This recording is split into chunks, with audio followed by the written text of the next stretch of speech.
Who are you? Who are you? He demanded. Really? Spider-Man asked. What am I paying my PR team for?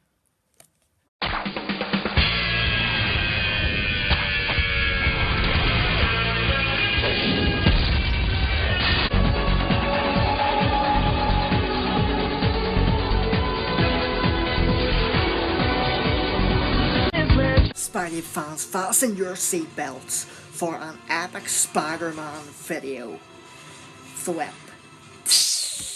Hi Spidey fans, it's your friendly neighbourhood Ultimate Spider-Man fan here. And in case you're wondering why the screen's like this, I don't have my mask on, but this isn't going to be a Q&A, unboxing or anything. This is the start of my reading book for Marvel's Spider-Man, The Hostile Takeover. The book the story takes place in this before the PS4 one. So I'm not gonna do my sort of introduction because you've already just seen it on the screen. So yeah, so here we go. I'll just jump right into it. So yeah, hope you're going to enjoy this. So basically, as you open it up, I'll show you the beginning of it. That. And then it's a few more pages, just the introduction.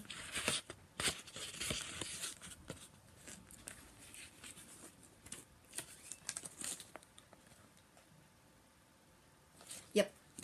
And then stupid thing, my glove came off.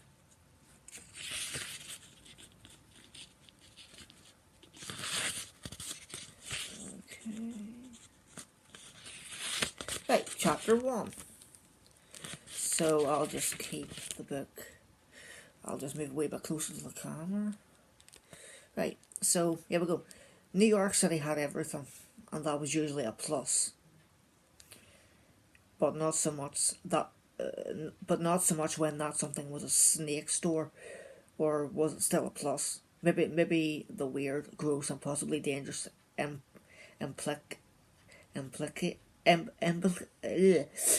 dangerous implications of a shop dedicated to limbless reptiles embodied everything he loved about the city. So if my reading's a bit off, Spidey-Fan, some of these words are hard to say for me. Spider-Man mused as he swung through an open second-story window. He'd planned to land on the floor, but was already occupied. So at the last moment he performed an in-air flip and clung to the ceiling, staring down at the dozens of hissing, slithering creatures. He'd set up his computer to monitor emergency channels and then alert him when they picked up anything where he might make a difference.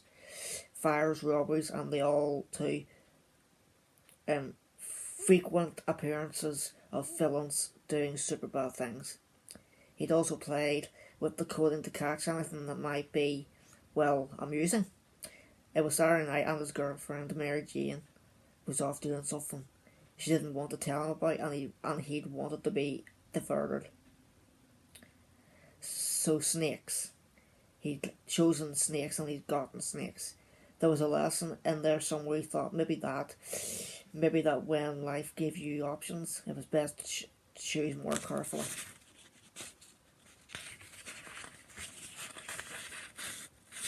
Oh, sorry.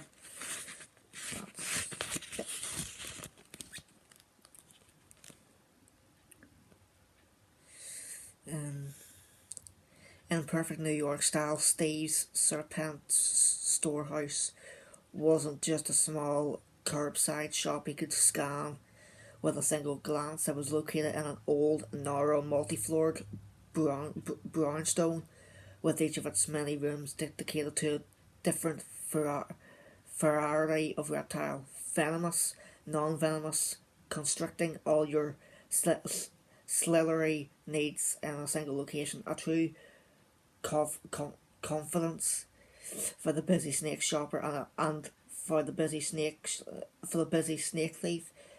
If that was what he was dealing with here, he was beginning to wonder if all the cages had been smashed and what.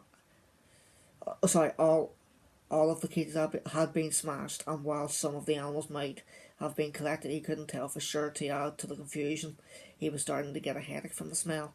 Who knew the snakes even had a smell? Then he saw a shadow in the hallway outside the room. A person crouched low, holding something in his hand, maybe a sack, which under the circumstances would likely be a sack full of snakes. The figure moved just enough that Spider-Man could get a better view in the light from outside the window. The shadow's head jerked around, and then he dashed into the hall. Spider-Man pushed himself off the ceiling and clung to the door jamb. There was no way he was touching the floor. He peered into the hallway and then saw the snake thief running upstairs. Who tries to get away by going up? Someone with a well thought out plan, or someone with no plan at all? Spider-Man grinned under his mask. The chase was on. His real name was Peter Parker, and 8 years ago he'd been bitten by a radioactive spider, only in New York, right?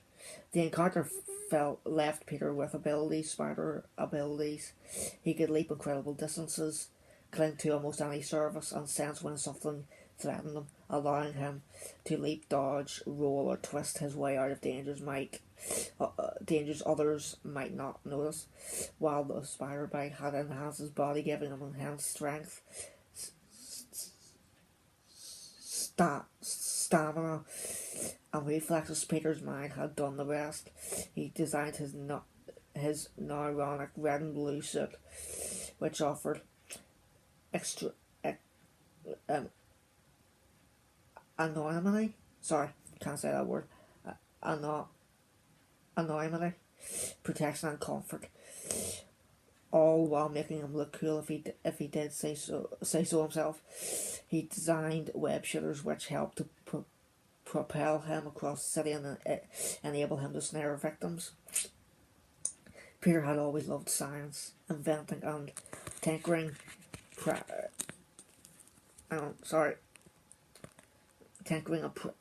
Tinkering practically from the time he started crawling in the traditional sense, and while it helped him chase shadows up a narrow twisting stairway, life is more than the endless glamour of catching snake thieves.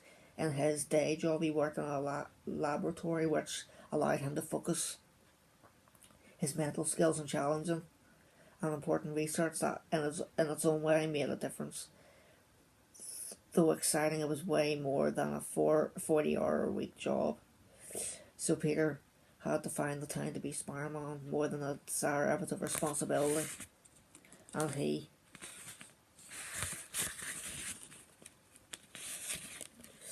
dedicated every minute he could helping the city any ways he could. Any ways he could.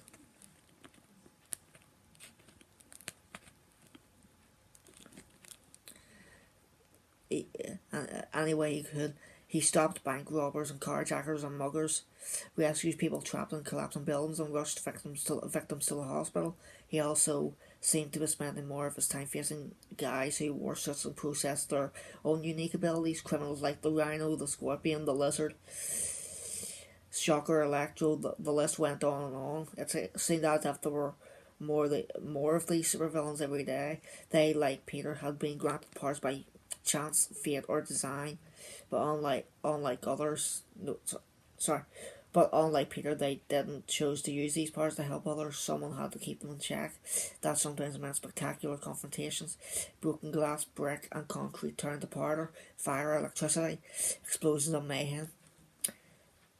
Somehow he didn't think tackling the snake thief was going to be quite that dramatic.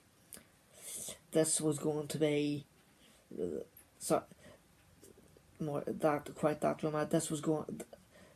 This was going to make a funny story when he told MJ, the only person he trusted with a secret. No, this was shaping up to be a relatively uneventful night. Shouldn't think like that. Shouldn't think that, he told himself as he leapt up, another. Sorry, hang on.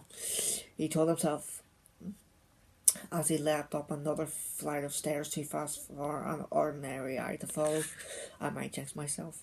Spider-Man launched himself into the fourth and topmost floor in time to see the thief dashing into a room at the end of the corridor.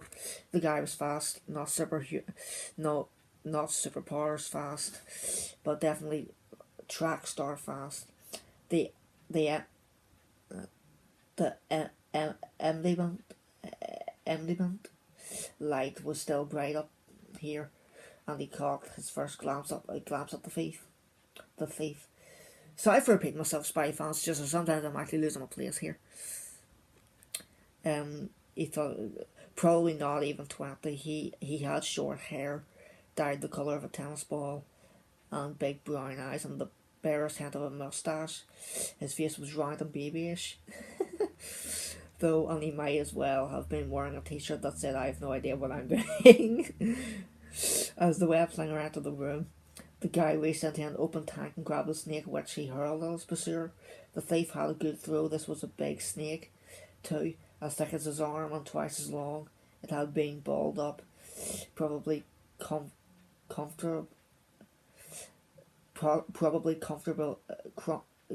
comfortably sleeping and dreaming at snake strings when the thief grabbed it. Now all spilled and twisted in serpentine alarm as it came hurtling towards Spider-Man.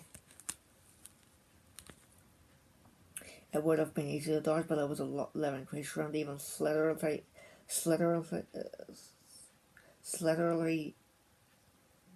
hang on, Spy fan, sorry, and even slitherly things deserved more soft landings. He was no snake expert, but Spider-Man seemed to recall that the big ones usually weren't poisonous. Anyhow, if he grabbed it the right way, it wouldn't bite him. Propelling himself forward, he caught the reptile in midair, placing a hand hard just under its head. It landed, dropped the creature, and lurched backward while shaking off whatever the snake might have left on his glove. He knew the answer was nothing, but it was a snake, and it was icky.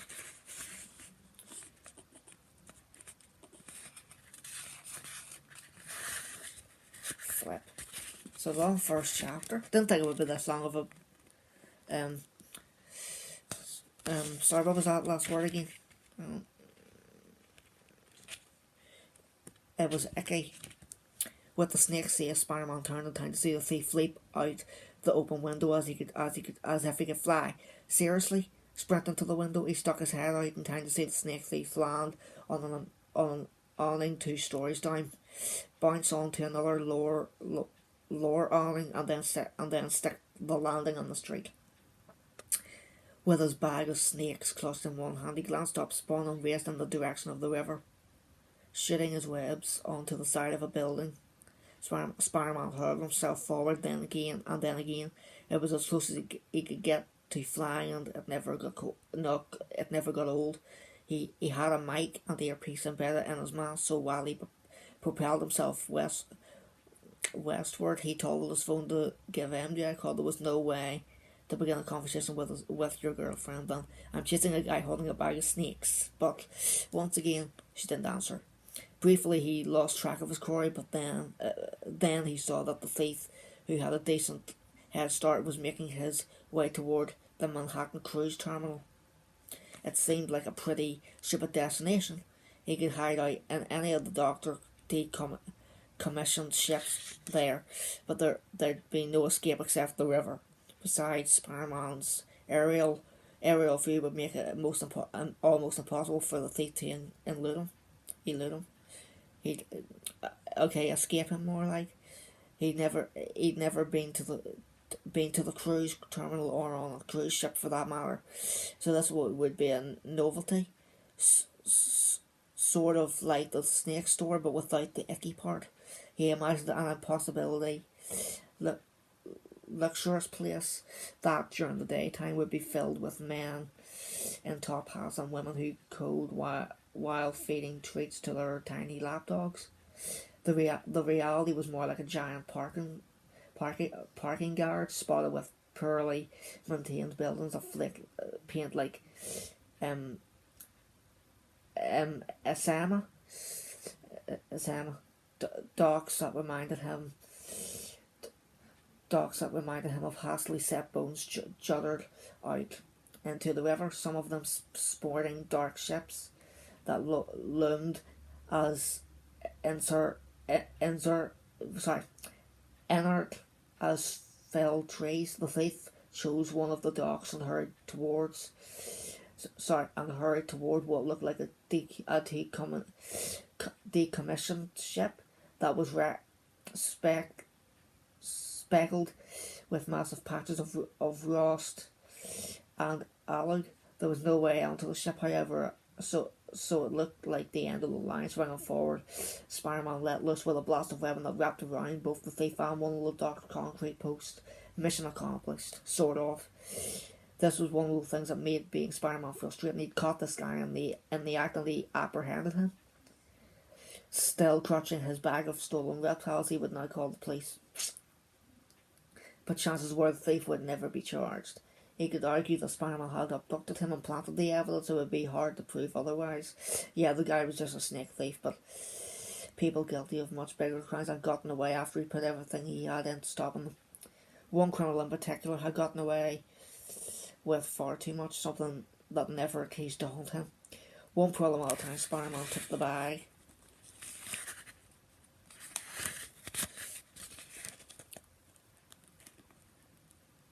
From the web-docked thief and opened it. He expected to find a nauseating, slithering mass of scales and peering eyes and flicking tongues, but there was nothing alive in there at all. At first he thought the snakes were dead, but then he realised they'd never been alive. The thief had been running with a bag of rubber snakes. The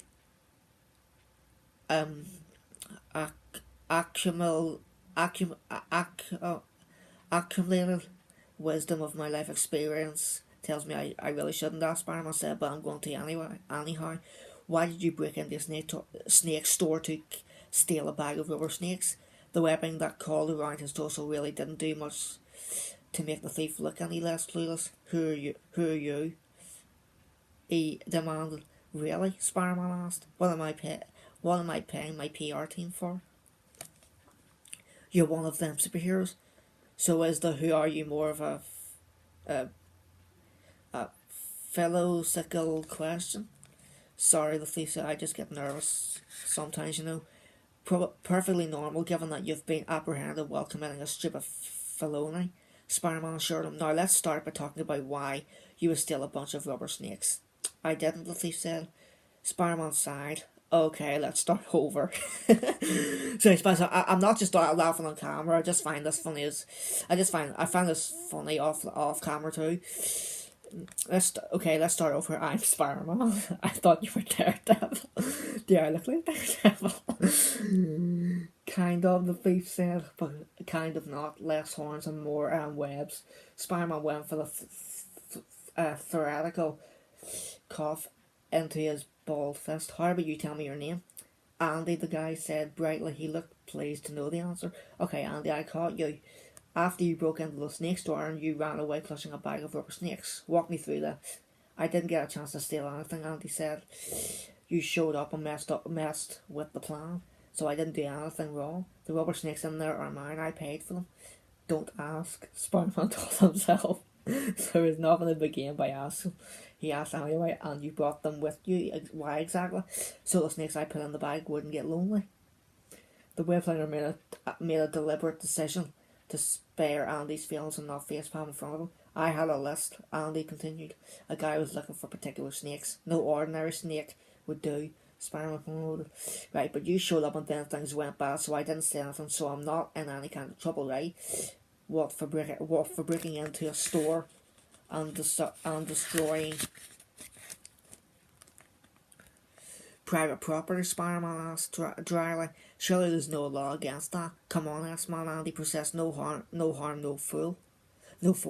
Actually, there's plenty of harm in foul. Not least of which is calling me, "Yes, man, you broke the law, and I'm going to call the police. You'll stay waved up until they arrive." But I didn't do anything. Andy's face was a massive cartoonish terror.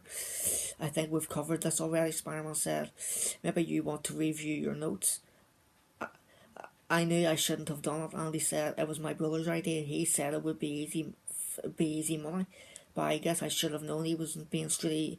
He just didn't want me around because he was off doing stuff with Scorpion. Wait a minute. Spider-Man might have been letting his thoughts wander a little there, but now Andy has had his full attention. Scorpion, like the Scorpion, big guy, anger problems, a tail. That's him, Andy brightened. You know him? Are you guys like friends? No, we're not friends, because, and this may have escaped your notice, I'm a good guy and he's a bad guy. These sort of dynamics don't usually promote lasting friendships, but you don't seem so much evil as, let's say, misguided. So how about you tell me everything you know about the Scorpion, and it seems useful, I can let you, and if it seems useful, I can let you go. I don't know nothing, Andy said. Plaintively, except that he's using this construction site as a hideout or something. He's like stashing his equipment and plans and stuff there. That actually seems like a decent amount of knowledge. Andy looked pleased. My brother likes to brag when he's drinking. He replied, and he's breathing. He's drinking. It seemed like too much to hope for, but the kid knew exactly where the building was. His brother had shown it to him when, big surprise, he'd been drinking.